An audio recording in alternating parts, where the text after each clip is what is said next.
Well, that's sacrilege to even say anything about the Swans other than the great ground on which they walk, and I'm more than a fan, but it got a bit over the top this weekend. None other than Linda Scott, of course. The wonderful Bronwyn Bishop, who's, well, of course, Parramatta. We've got the photos of her kicking footies for Parramatta. And none other than Warren Mundine from the Centre of Independent Studies. Lovely to see you all. Now, before we get into any of that, yet another report comes out about how tough our kids are doing it right now. Now, our kids live in the richest time this country has ever had, the most peaceful time this country has ever had.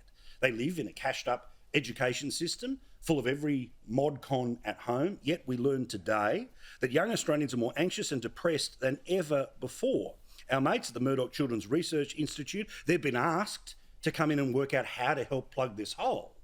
Bronwyn, how the hell did we get here?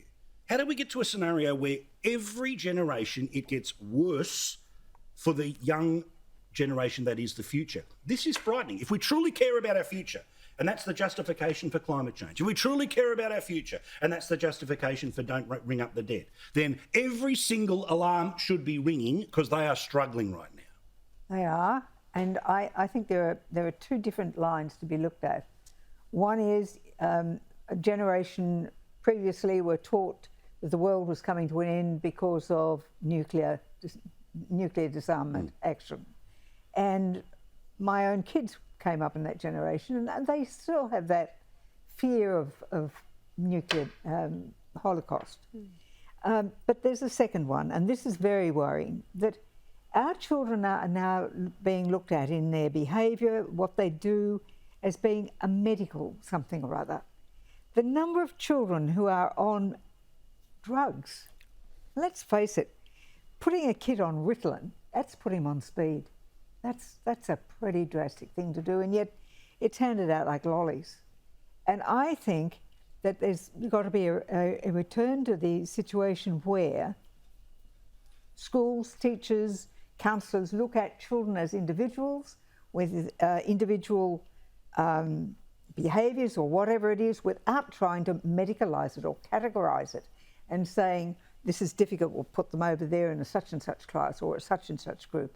I think we are making a rod for our children's back, and I think it's time that changed. But also, I mean, Linda, I know that the converse here is that, as medical science grows, better knowledge of things, better categorisation, better diagnosis happens.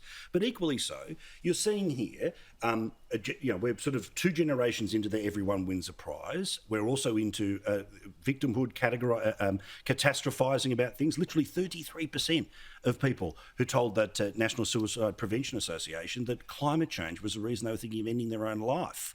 Like, yes, we are better at diagnosing things we used to ignore, but we've got to admit that we have also pushed some things that the word resilience does not exist. Look, with the greatest of respect, Bronwyn, I need to really fiercely disagree with you. Having trained as a psychologist, I think it is really important to call out that not just in Australia but across the world, and particularly in countries that are in a particularly affluent situation like we have in Australia, the incidence of all sorts of really serious mental health problems and harm are significantly increasing. And I think we need to take these things as real and causing people hurt and harm. Well, I think it's a great research question that a lot of people across the globe are looking into, because we don't see the same prevalence in Africa. We don't see the same prevalence across the globe. Well, we're not seeing the same prevalence. We don't know that. It may be diagnosis. We look at it here. It may be something else. What you're really saying is a first world problem. But I think we need to call it out and acknowledge that it's real. And let's say, problems Bronwyn, are real. I'm not denying that for 1 minute. Well, but I am saying that there are too many kids who start off on taking Ritalin, and it was around in university when I went to university. People used to take it to study, and then you get the stories of the kids who'd go and do their exams and write 3 pages of their own signature because it didn't translate. Well, look, I think we need to call out very clearly, and there are instances of kids who have been put on it who end up, they're prescribed it, who end up in very serious trouble as drug addicts later. But it's this thing where there are some very famous cases. But I'm not saying that there's not a need to look after individuals of course. who have a need for that. But I am saying don't lump kids together in a collective group and saying this group needs to be treated as ADHD or whatever, when it could be something quite different.